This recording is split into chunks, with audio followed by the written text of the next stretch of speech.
อัปเดตเฮือนครัวน้องลินดากัญญาเนาะพี่น้องอันนี้ก็สิเป็นปูนเนาะปูนแดงอนา5 สอบแล้วก็ปูนเขียว3 กระสอบแล้วก็ดินบล็อก100 ก้อนเนาะพี่น้องแล้วก็เป็นไม้48เพื่อจะมาเฮ็ดโครงหลังคาเนาะพี่น้องต้นเสา2 ต้นแล้วก็ตอนนี้ก็ยังรอแต่หินกับทรายแล้วก็ตีนเสาถ้าว่าได้มาเบิดแล้วก็สิได้หาทางสร้างมาเฮ็ดแล้วก็ส่วนประตูก็สิให้ทางสร้างผู้ที่มาเฮ็ดเฮือนครัวทางน้องลินดากัญญาเนาะพี่น้องสิให้เพิ่นเฮ็ดเนาะส่วนประตูก็เป็นของพี่เจี๊ยบเนาะพี่น้องสบายดีพ่อพี่น้องฝั่งลาวและสวัสดีพ่อพี่น้องฝั่งไทยและก็ต่างประเทศนำเด้อซึ่งสำหรับคลิปนี้บ่าวพรก็ได้มาอยู่ที่บ้านของน้องลินดากัญญานะพี่น้องก็คือสิมาอัปเดตเฮือนครัวทางน้องอะไรนะพี่น้องว่าคืบหน้าไปฮอดไสแล้วก็คือเฮือนครัวทางน้องนี่ก็กำลังสั่งอุปกรณ์มาตอนนี้ยังรอท่าแต่หินกับทรายถ้าว่าหินกับทรายมาแล้วก็สิได้ลงมือเลยเพราะว่ารอหินกับทรายนะพี่น้องเพราะว่าได้สั่งเพิ่นไปตั้งแต่อาทิตย์ก่อนแหละเนาะทั้งเพิ่นน่ะคิวหลายเพิ่นก็เลยสิได้มาส่งให้มื้อนี้เนาะพี่น้องเนาะซึ่งบ่พรก็มารอหับหินกับทรายมาเนาะพี่น้องส่วนหินกับทรายนะอย่างละครึ่งโหลดน้อยหนึ่งดินบล็อกนี่100 ก้อนเนาะเพื่อจะมาก่อแอวเฮือนครัวเนาะพี่น้องแล้วก็ยังอะโลซิ่งหรือว่าหลังคามือเพิ่นสิมุงพุ่นแหละจังให้เพิ่นวัดว่าเท่าใดเนาะเอาเอ้ย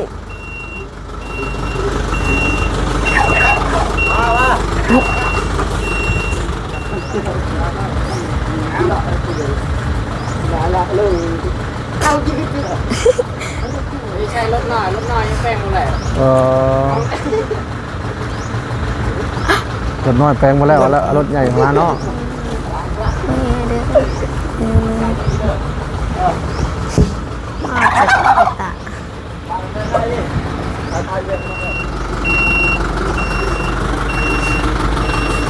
จะหนับไอเอาแต่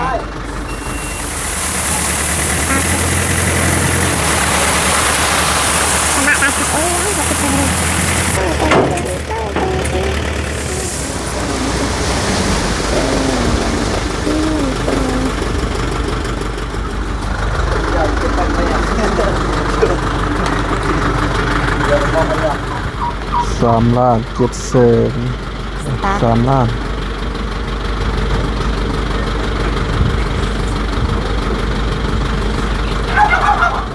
โอเคขอบใจ3 ล้าน7 แสน5 มันกี่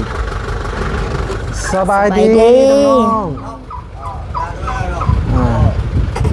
พากันมาแต่ใช้บางอย่างนี่คือบ่เห็นมาแต่ไปหาหน่อไม้ได้บ่ได้หน่อยนึงโอ้ก็อาบน้ำเซแล้วก็นอนอาบน้ำเซก็ดู โดยฝนตกเมื่อวานนี่น้ำไม้เนี่ยมันยังบ่ทันออกดอก นอกจากว่าตกแล้วผ่านไปอาทิตย์1 2 อาทิตย์ผู้จังสีน้ำไม้จังสีออก โดย ได้บ่ล่ะได้หน่อยเดียวได้น้อยเดียว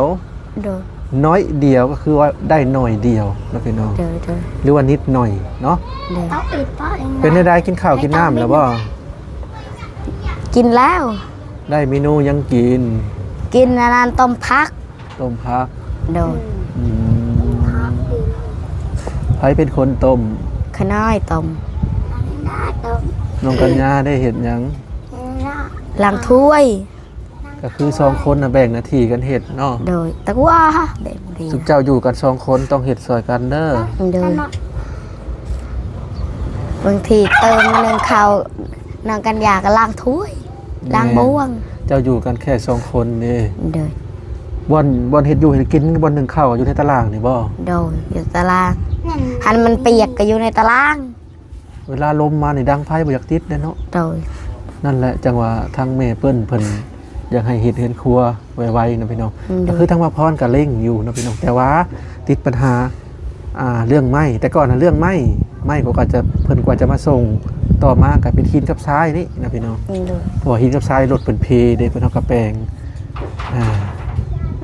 บัดนี้ยังบัดนี้มาส่งเบิดแล้วก็ยังแต่อะโลซิ่งคืออะโลซิ่งนี่ก็หมายถึงว่าสิเฮ็ดเป็นโครงหลังคาก่อนแล้วก็สิได้สร้างไปนะพี่น้องถ้ามีเฮือนครัวนี่ก็สบายได้น้องลินดาเนาะเอาเข้าในเขาก็ดึงเข้า1 น้ำอยู่พุ่นเด้อสิได้เฮ็ดกินอยู่เฮือนครัวสบายบ่แม่นลมก็บ่ได้นั่นแล้ว บ่สัญญากดังไผยามลมนี่ บ่ค่อยอยากติดเนาะ โดยผล ในส่วนไม้ก็เนาะไม้ก็ทั้งพี่เพิ่นเนาะที่แรกว่าทั้งว่าน้อยเพิ่นว่าสิมาเฮ็ดเตียงเนาะพี่น้องแต่ว่าทั้งพี่เพิ่นเพิ่นว่าบ่ให้เฮ็ดเนาะก็เพิ่นเอาไว้เฮ็ดละแนงเนาะเอาไว้ปาดเฮ็ดละเนาะละแนงก็พอได้อยู่นะพี่น้องที่แรกทำว่าน้อยเพิ่นว่าคล้ายๆแบบยังบ่มีหยังเฮ็ดนะบ่พอก็บ่ได้บอกเพิ่น บ่พอก็บ่ได้บอกเพิ่นว่าทางพี่เพิ่นว่าให้เฮ็ดอันละแนงอันเฮือนครัวเนาะ โดย ก็มีแต่ว่าเพิ่นสิหาเอาไม้บัดนี้เนาะ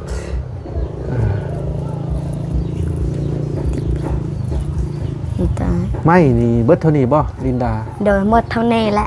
เก็บมาไว้นี่ได้ โดย กระซอยเห็ดละแนงน่าจะได้อยู่น่าจะทั่วอยู่เบิ่งสูงนี่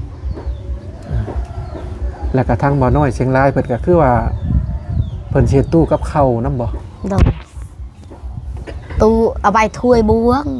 ตู้เอาไว้ถ้วยบวง โดย แล้วเพิ่นน่ะสิว่าหาสร้างเฮ็ด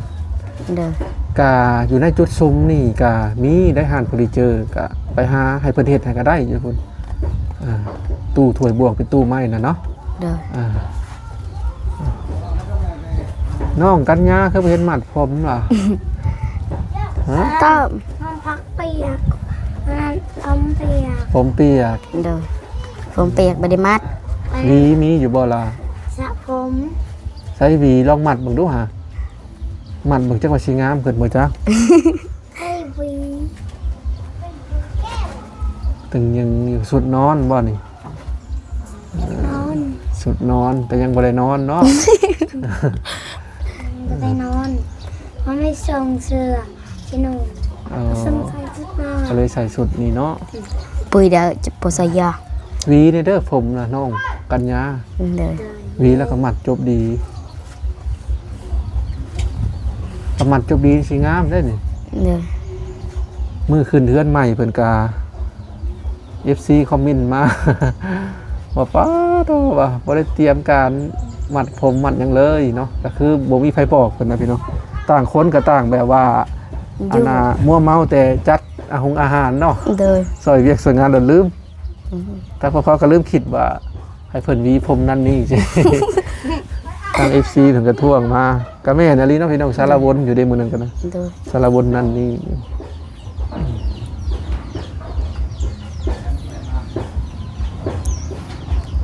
ก็ได้ไปเข้าโรงเรียนปกติเนาะ โดย มืออื่นได้ปะ วันอาทิตย์บ่ได้ไปมื้ออื่นมื้อฮื้อพุ่นได้ไป โดย หลังจากมาแต่โรงเรียนแล้วก็ยังมาเรียนต่ออยู่ในนี่บ่ โดยมาเฮียนต่ออีก เรียนแล้วก็นั่นตอนเที่ยงแล้วก็ไปอีกแล้วก็กลับมาเลยก็ เฮียนเลย นี่อีก เรียนเพิ่มอีก โดย ตอนเช้าเพลนก็เข้ามานี่ เพื่อไปพุ่นนะขมากว่า อยากอยู่ในห้องเรียนก็อยู่ ตอนแดงมาใหม่ตอนแดงมาเห็นมา2-3 คนเขานักเรียนก็มาเอาไปสิขาฝนตกก็ไม่ได้ไปหมูไม่ได้ไปเมื่อว่าไพ่สิไปฝนตก เดี๋ยว ใครกำมืออีก วันศุกร์ ปั่นเป็นแล้วบ่จักรยานกัน เป็น ยา แล้ว เป็นแล้วปั่นไปโรงเรียนเองได้แล้วบ่ โดยยานรถ จักมือเลยปั่นไปเองได้นะ นั่นเพลง2 คำอาทิตย์นี่ ฮอดบ่ ทางสาธิตขนาด ประ เรีย มาน ณอาทิตย์เดียว ขนาดเรียนยังไปทอดอันนั้นสามอาทิตย์สองอาทิตย์ เฮาก็ได้อาทิตย์ปลายบ่ สองอาทิตย์ สอง นี่ อา เรา ทิตย์ สิบอินดาสิบใครฟุ้น สองอาทิตย์หันเรียนอีกอาทิตย์นี่ไงสามอาทิตย์ บีปลักเดินฟีดหมดนี่ตัวตาก ระดาษ รถถีบอันน่ะกันยากระตาออกแล้ว โดย เฮ็ดล่มบ่ ลม ดาบาคอย แต่ยังปั่นได้ปกติบ่ มีคนเนี่ยเขาเอาในดอกนี่หลาย เรื่องดาวกัน นะอันนั้นนี่นอนอยู่เฮือนเต็มกระบาลเลย เมียงเมา มีบอก บ่นอ้ายอยู่ก็มีเมียงเมาบ่ได้อึดได้บินยั่วๆอยู่ โดย น้องก็กินบ่ กินได้ กินแซ่บ ตัวแซ่บมัน มัน มันบ่ โดย ก็โดยเลย น้องกัญญาอันเอาเงินไปกินโรงเรียนน่ะมื้อละจักพันจังสิคุ้มมื้อหนึง 3,000 2,000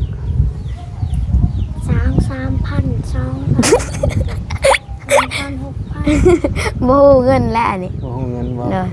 มีแต่ทางน้องอันน่ะ 10,000ก็ต้องเรียนมูลละ10,000ฮะนี่ 10,000 กว่าได้มื้อละ10,000ได้น้อง 6 7 8 9 10นี่ก็ซื้อเงิน ณมือละ เบดเลยกินขนม ถึงบ่ได้เบิดเท่านั้นเนาะ ได้อันที่ห้องเรียนนี่ร้อนอันกระแทบใส่ โรงเรียนหาได้มีจานแซ่บๆบ่ แล้วก็มี ตะกูอาเลยตะกูอาเลยยาวตะกูอา บ่กะลินดาอันเจ้าให้เงินเพิ่นจักพันแต่ละมื้อ 15 มื้อละ15 เลย 15,000 15,000 นี่ มื้อละ15,000ให้ไปโรงเรียน 15,000หลายได้เนาะ ลายเลย 2คนก็30 เลย 2คน30ก็มื้อละ50 บาทได้พี่น้องตีไป2คน มื้อละ10 บาท บางมื้อก็เลยบ่มื้อละ15,000 บ่เลยหมดเลยไปเท่าใด บ่ให้เกิน 15,000 เด้อ คนละ15หมายถึงว่าคนละ 15,000 กีบ2คนก็ตกอยู่ 30,000 กีบ 30,000 กีบเป็นเงินบาทก็ตีไป50 บาท เด้อ มื้อละ50 บาท กันยากินยังแหน่กันยากินยังแหน่ กินไก่แล้วก็กินขนม2,000 กินไก่จักพัน กินกระแลม ไก่นี่3,000 ตีน1ต่อ 3,000 แล้วกินยังอีกบัดนี้ แล้วก็กินขนม2,000 น้ำเด้ น้ำก็หากินน้ำเพื่อนคน น้ำอะไร 5คนไม่ได้ซื้อได้ ตอนเที่ยงน่ะมาเฮือนเองบ่ เด้อมา มากินข้าวอยู่เฮือนเอง เด้อ หมายถึงว่าซื้อให้ เวลาเขาเฮ็ดกินอยู่โรงเรียนเวลาเขาเฮ็ดกินอยู่โรงเรียนแต่นี่ บางทีก็ซื้อของกินมากินอยู่พี่ เด้อ บางทีก็ซื้อกินอยู่มาพี่บางทีก็ไม่ได้ซื้อกินประหยัดเงินไปอยู่อีก ส่วนรายไปโรงเรียนนี่เขาขายยังแน่ในหัน ขายเป๊ปซี่ ขายขนม ทุกอย่างเลยเขาขาย ขายขนม2,000ขนม3,000แล้วก็ปีกไก่แล้วก็ตีนไก่แล้วก็ขนม2,000แล้วก็ขนม1,000 น้องกัญญามากกินยังเป็นพิเศษ อยากกินตีนไก่ อ๋อ เยอะจ่ายเยอะ มากินตีนไก่แซ่บบ่กัญญาลินดาเด้ ขนอยมากินเป๊ปซี่ เป๊ปซี่ เด้อ แต่ละเถื่อกินแต่เป๊ปซี่ เด้อกินเป๊ปซี่ เป็นขวดบ่ เด้อ หรือว่าเป็นเพิ่นหยินใจกระเป๋าน้อย เป็นขวดขวดน้อยๆเด้ก็12ครับ ๆ 12,000ผู้ขวดน่ะ โดย โอ้แม่นว่ามื้อละ15,000แม่นมื้อละ20 30ผมจัก บางทีก็มือ15,000บางทีก็มือ แม่ 20,000 เปิ้ลว่าเข้ามาเพิ่นให้เบิ่งขนม อยากกิน แม่เปิ้ลนะว่า มันเพิ่นเฮ็ดขนม อ๋อ เพิ่นว่าเดือนกันยานี่สิไปไทยไปหักเอา แม่นว่า ไปเอาขน เงิน ม กันใหญ่ อ๋อ ไปหักเฮ็ดขนม เพิ่นสิมาเที่ยวไทยบ่ มันปากใครไป โดยแต่เยอะ กว่าแล้วมื้อละ15เนาะบางมื้อ ๆโดย ขนาดขวดโค้กกะน้ำเป๊ปซี่บ่จะว่าลินดา โดยแบบ แต่ขวดหนึ่ง 12,000 กีบเลยฮะ โดย นี่อีก 3,000ก็ฮอด 15,000 อ้ายคิดว่าต้องมีแล้ว 20,000 หา 30,000 กีบมื้อนึงจังว่าเอาเพิ่นนี่มื้อละ100 บาทจัก2คนนี่กับบางมื้อเป็นบางมื้อเนาะ เราเป็นบางมือบ างมื้อก็แทบจะบ่ได้ซื้อก็มี คันอยากกินน้ำโคกก็ซื้อกิน เพิ่นบ่ได้หายคายเป็นจอกบ่จอกละ 2-3 พันน่ะใส่น้ำแข็งจอกน้อยๆหั่นนะ บ่ ได้หายขายบ่ โดยหันหายขายก็ให้15,000 แม่นบ่จอกใหญ่ๆให้ได้ โดย15,000ไปซื้อแล้วนะ โถ่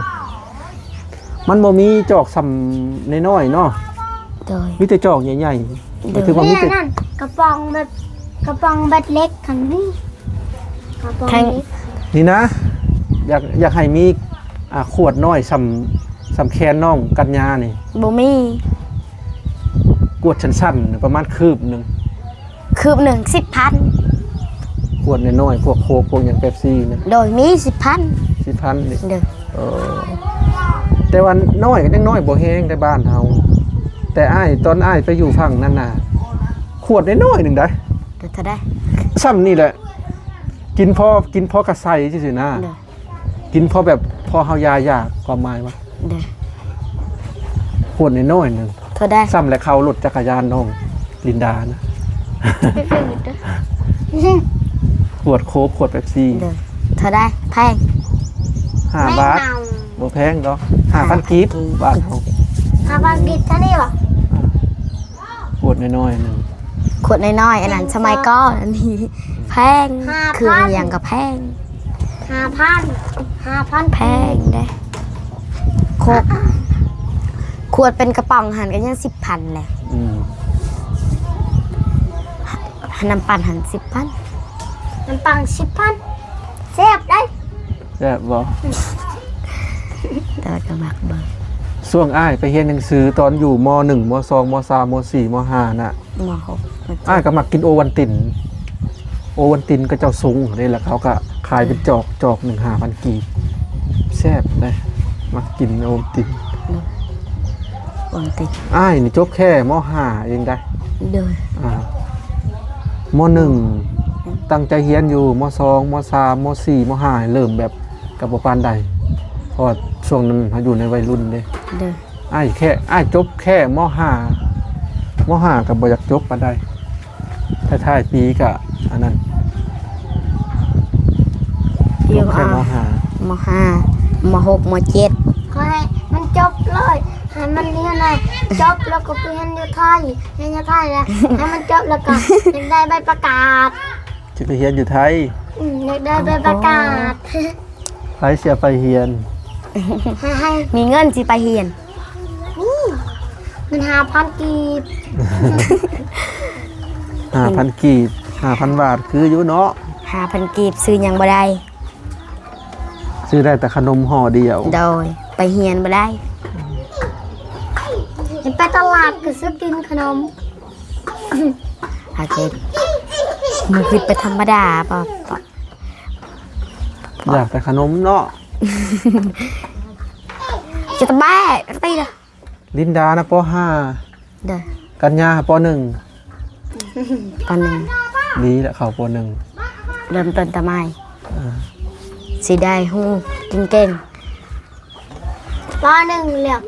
ขึ้นป .2 ปเขาเลยนก็3ม.3และม .4 สมัยอ้ายเฮียนน่ะเก่งเด้ภาษาพื้นฐาน ภาษาลาวนี่นะ แมวน้อย ป .2 ป .3 นี่อ่านเป็นเบิดแหละสมัยอ้ายเฮียนนะเดี๋ยวนี้อ้ายก็ยังจำได้เบิดทุกอย่างได้ โดย ก็ไก่เด้อง อตัวงอฮู้บ่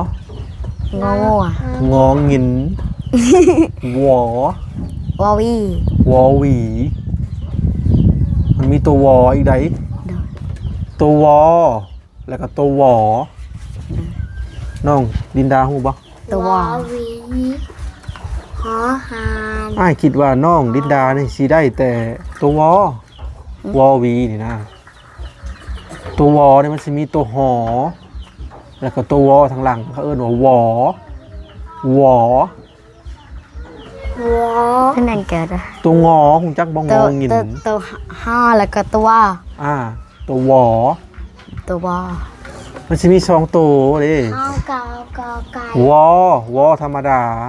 วอแล้วก็วอ วอ คือตัวงอ ตัวงอ งอ คือกัน งองันงออันนี้งอเงิน งา แล้ว งู แล้วมันสิมีตัวงออีก งาเงินแล้วก็งองู อ่า ญาญา งางา งาจ้า เนาะเอาพี่น้องเอ้ยสำหรับคลิปนี้กานี่แหละมาอัปเดตความคืบหน้าของเรือนครัวทางน้องว่าตอนนี้ได้ยังแน่นะพี่น้องก็คือตอนนี้ก็มีเสา2 ต้นดินบล็อก300 ก้อนปูนแดงปูนเขียวก็มาแล้วปูนแดง5 สอบปูนเขียว3 กระสอบแล้วก็ทรายกับหินอย่างละครึ่งรถน้อยนึงเนาะแล้วก็ไม้10 กว่าโต ไปเอาแล้วมีแต่ว่าสิได้บอกสร้างมาลงมือเฮ็ดเลยนะพี่น้องสิได้สร้างลงมือเฮ็ดเลยเนาะแต่บ่ฮู้ว่าสร้างเพิ่นสิว่างบ่เนาะเพราะว่าช่วงนี้ก็เป็นช่วงงานงานดองในเขตบ้านเพิ่นเนาะเวลามีงานงานดองเพิ่นก็จะไปซอยกันเบิดมื้อได้เพิ่นยังสามัคคีกันอยู่บนเขตที่นี่เนาะพี่น้องจังได๋ก็อดใจรอเด้อน้องทั้ง2 คนจังได๋ก็แล้วอยู่ดอกเรือนครัวนะบ่เกินในเดือนนี้อีก15 มื้อบางทีก็บ่ฮอด สังคมก็บอกว่าให้ล้างมือเลยเด้อแล้วก็ให้ตัดเล็บ แม่นตัดเล็บแล้วก็ล้างมือ ตัดเลย แล้วก็ถูใส่แผบถูให้มันสะอาดขาวคืออ้ายนี่เห็นบ่เบิ่งเล็บสิเจ้าเนาะ นี่ จีก็เลยจะตัดให้มันจำตอนจนเจ้าก็เจ็บ บ่เจ็บบ่จำแฮงไปได้ ต้นที เอาละลินดากัญญาสำหรับคลิปนี้อ้ายสิขอตัวลำลาเด้อ โดย มีแต่ว่า EP หน้ามื้อไหนอ้ายก็สิมาหาใหม่ดอก โดย นี่แหละอ้ายก็ยังสิดำเนินการเรื่องเรือนครัวของเจ้า แล้วก็ดำเนินการเรื่องประตูหัวของเจ้านี่แหละ โดย ส่วนประตูหรือว่าหัวอ้อมบ้าน อย่าง ก็เป็นทางกีเจี๊ยบ ส่วนเรือนครัวนี่ก็เป็นทางแม่เปิ้นจำเจ้าอะไรเด้อ โดย เพิ่นก็โทรมาหาจำเจ้าอยู่เนาะ โดย คิดละครั้ง2 ครั้งนะพี่น้องแล้วนะพี่น้องสำหรับคลิปนี้บ่พร้อมก็จะได้ขอตัวลำลาทางน้อง2 คนก่อนเนาะเอาพี่น้องเอ้ยไปก่อนสบายดี ไปดี